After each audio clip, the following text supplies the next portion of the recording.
रामकृष्ण हरी मंडळी, नवीन वर्षात कधी आहे संकष्टी चतुर्थी जाणून घ्या पूजाविधी आणि महत्त्व।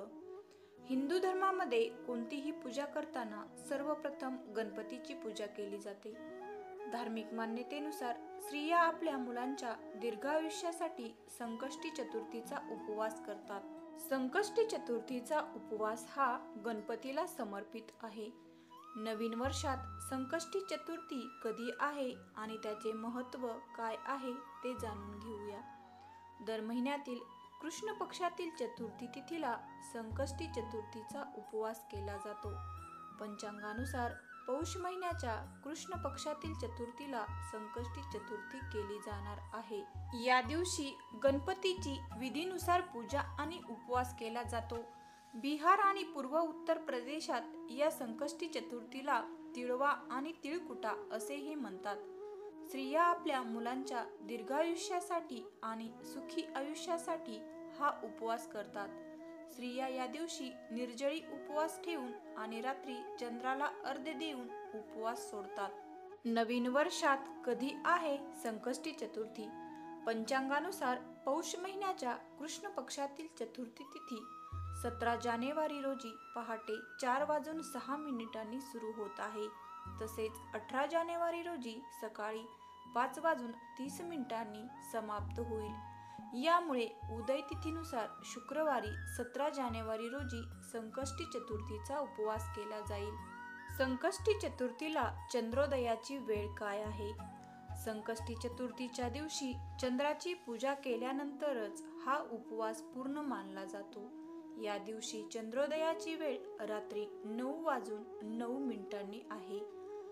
आता पूजाविधी पाहूया। संकष्टी चतुर्थीचा उपवास करण्यासाठी ब्रह्म मुहूर्तावर उठून स्नान करावे। यानंतर संकष्टी चतुर्थी उपवासाचा संकल्प करावा। नंतर लाकडी पाटावर लाल कपडा टाकून गणपतीची मूर्ती ठेवून त्याची प्रतिष्ठापना करा। त्यानंतर त्याला कुंकू लावून तुपाचा दिवा लावा। नंतर गणपतीच्या मूर्तीला फुले, फळे आणि मिठाईचा नैवेद्य दाखवा।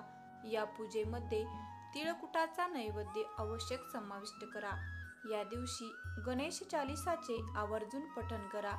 पूजेच्या शेवटी गणपतीची आरती आणि शंखनाद करून पूजा पूर्ण केल्यानंतर प्रसाद खाऊन या व्रताचे पारणे करा।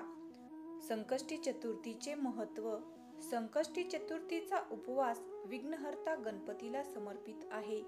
या दिवशी स्त्रिया उपवास करतात आणि आपल्या मुलांच्या दीर्घायुष्यासाठी आणि यशस्वी भविष्यासाठी प्रार्थना करतात। संकष्टी चतुर्थीच्या दिवशी स्त्रिया निर्जळी उपवास करतात। रात्री चंद्रोदयानंतर चंद्राला अर्घ्य दिल्यानंतरच हा उपवास सोडतात। त्यामुळे संकष्ट चतुर्थीला चंद्राचे दर्शन आणि पूजा करण्याला विशेष महत्त्व प्राप्त झाले। या दिवशी गणपतीच्या पूजेमध्ये तिळाचे लाडू किंवा मिठाई अवश्य ठेवा आणि चंद्राला अर्घ्य दिल्यानंतरच उपवास सोडा। टिप: वरील माहिती उपलब्ध स्रोतावरून देण्यात आलेली आहे। याच्या तथ्यांबद्दल आम्ही कुठलाही दावा करीत नाही, तसेच अंधश्रद्धेला दुजोरा देत नाही। बोला गणपती बाप्पा मोरया, मंगलमूर्ती मोरया।